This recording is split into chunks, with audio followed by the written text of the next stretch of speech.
Donc, Denis, si je comprends bien, M3I, comme tu as trois niveaux, le niveau de base essentiel, un enrichi, puis un intégral. Oui, voilà. L'intégral qui est l'ensemble de la formation.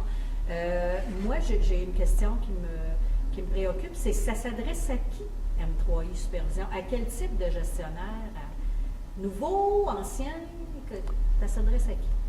Ça s'adresse à tout le monde qui sont dans ces situations-là au moment où on se parle. Parce que pour devenir en charge d'une équipe, souvent l'apprentissage se fait sur le tas. C'est rare que les gens vont à l'école, puis c'est rare que même à l'école, on adresse ces situations-là à la manière dont on le fait. Nous autres, on est très terrain, très pratico-pratique. Okay? Et puis, c'est pour ça, autant un nouveau gestionnaire ou un nouveau superviseur que quelqu'un qui est là en place depuis longtemps et qui s'est rendu compte avec le temps que parfois il a échappé des ballons, que parfois il aurait pu s'y prendre autrement, qu'il y a des choses qui lui ont joué des tours, des choses pour lesquelles sa vie n'a pas été si facile, et puis qu'il va faire en sorte que des fois, le soir chez lui, il va se poser la question, est-ce que ça vaut réellement la peine d'être en situation de chef d'équipe, de superviseur, de contremaître?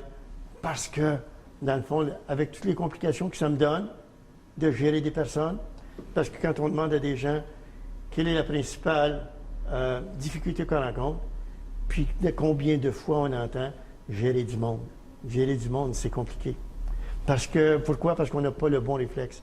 Donc, que ça se fasse 20 ans que je sois en situation de supervision-gestion, ou que je commence, ou que je sois attiré par ça, puis que l'entreprise désire miser sur moi, mais ça vaudrait la peine de prendre un temps d'arrêt, et puis de questionner nos attitudes et nos réactions, et nos gestes, et nos comportements, quand on s'adresse à des gens qui sont dans notre équipe.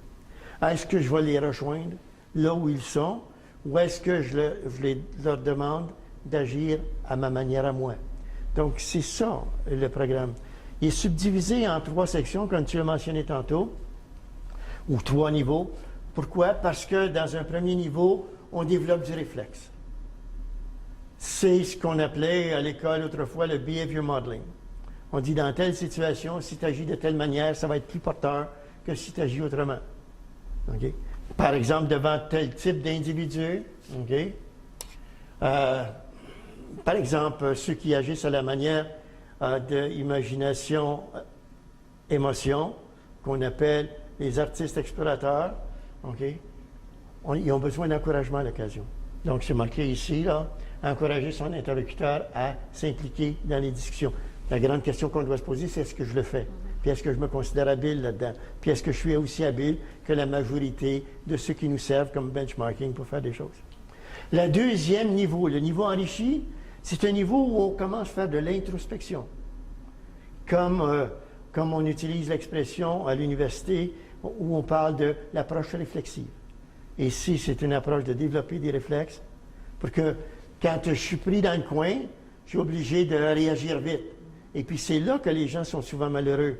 Parce que supposons que je passe à ton poste de travail, puis là tu m'interpelles, puis là moi je suis pressé à penser à d'autres choses. OK, puis là je te réponds. Puis là tu trouves que je t'ai répondu de manière bête un peu. Puis là, je le vois tout de suite dans ta face. Puis là je vais continuer ma journée, puis là je vais penser à toi, puis je vais dire pourquoi j'ai dit ça, comment je vais faire pour... Donc à ce moment-là, je peux-tu à développer les réflexes? C'est ce qui se passe avec l'essentiel.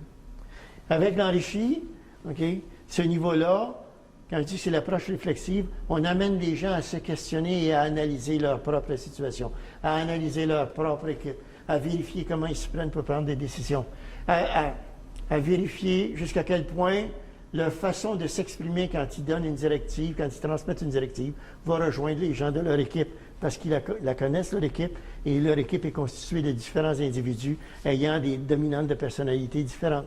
Comme moi, je suis gaucher, il y en a d'autres qui sont droitiers, il y en a qui sont rationnels, d'autres émotifs. Okay? Donc, même si on est les 4 facettes de la personnalité, il y en a toujours une émergente.